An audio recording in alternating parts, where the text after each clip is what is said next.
Welcome welcome welcome আমার digital ডায়েরিতে আমার সকল বন্ধুদের ওয়েলকাম। আশা করি তোমরা সবাই ভালো আছো, তোমাদের ভালোবাসায় আমিও ভালো আছি। আর আমি এখন দাঁড়িয়ে আছি দত্তপুকুর স্টেশনে 3 নম্বর প্ল্যাটফর্মে। আর আমার গন্তব্যস্থল কোথায়? গন্তব্যস্থল হলো গুমা। হ্যাঁ বন্ধুরা, গুমা স্টেশনে নেমে তারপর একটা টোটো ধরে সোজা আমি আর আমার ছোটো মেয়ে চলেছি। কোথায় বলো তো?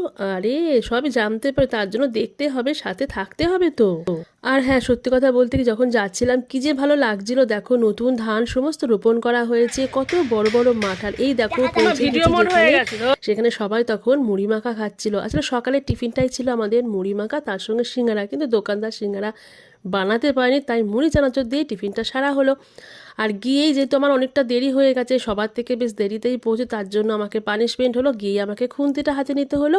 আর শুধু অবশ্যই আমি না, আমার সঙ্গে ছিল দেবিকা। ওই যে দেখো ব্লু কালারের শাড়ি পরে রয়েছে।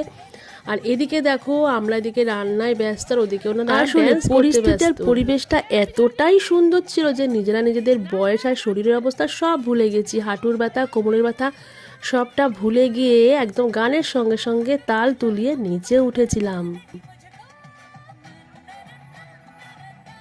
আর এদিকে দেখো আলু সিদ্ধ করে, আলু একদম টকবগে ফুটন্ত তেলে ছেড়ে একদম আলু ভাজা শুরু হয়ে গেছে। আসলে আমাদের মেনু ছিল আজকে বিরিয়ানির সঙ্গে চিকেন চাপ।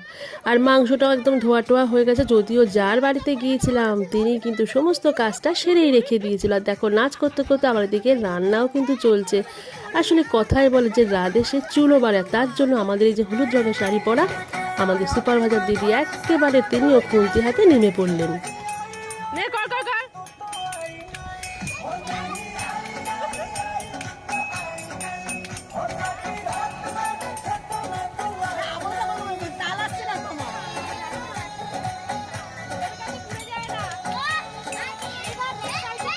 রান্না আজকে ওরকমই হবে, রান্না তো মন নেই।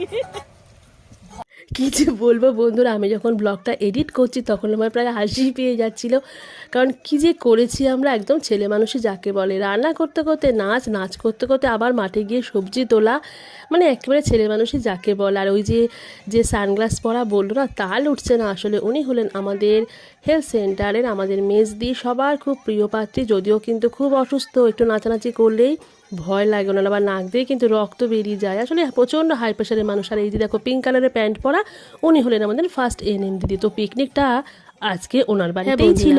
গ্রামের মা এবং শিশুদের স্বাস্থ্যের দেখভাল করবার জন্য যে স্বাস্থ্য সুরক্ষা কিন্তু দিদিরা সর্বদা চিন্তিত থাকেন। তো সেই দিদিদের মানসিক এবং শারীরিক স্বাস্থ্যের জন্য নিজেদেরকেই তো ভাবনা চিন্তা করতে হবে। তো সেই জন্যই মাঝে মাঝে এরকম একটা পিকনিক হলে কেমন হয় বলো তো? আমার তো মনে হয় ভীষণ ভালো হয়। তো এই পর্যন্তই আজকের ব্লগটা। তোমাদের কেমন লাগলো অবশ্যই